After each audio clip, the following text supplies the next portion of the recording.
ಒಂದು ಗೋಪುರದ ಮೇಲೆ ಒಂದು ಬಿಂದಿಗೆ ನೀರು ಹಾಕಿದ್ರೆ ಈ ಗೋಗೆ ಮೂರೊಂದು ಬಿಂದಿಗೆ ಶಿವಲಿಂಗದ ಮೇಲೆ ನೀರು ಹಾಕಬೇಕು.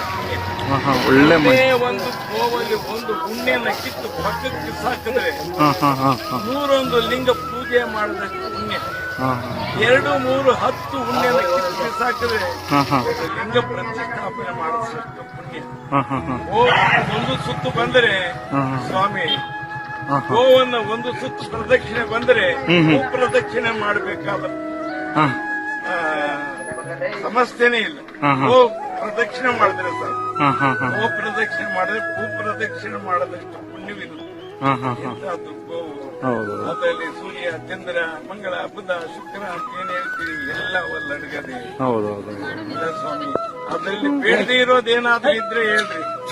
ಗೋವಲ್ಲಿ ಎಲ್ಲಾ ಬೇಕಾಗಿರೋದೇ ಮನುಷ್ಯ ಅಂತ ನಾನು ಹೇಳ್ತೀನಿ. ನನ್ನಲ್ಲಿ ಬೇಡದೆ ಇರೋ ಪದಾರ್ಥಗಳು ಬೇಕಾದಷ್ಟು. ಬೇಡದೆ ಇರೋ ಕಾಮ ಇದೆ, ಕ್ರೋಧ ಇದೆ, ಮದ ಇದೆ, ಮಂತ್ರ ಇದೆ, ಜೊತೆಗೆ ಯೌವನ ಇದೆ, ಕಾಮದ ಬಂಧ ಇದೆ, ಇವೆಲ್ಲ ಇದೆ.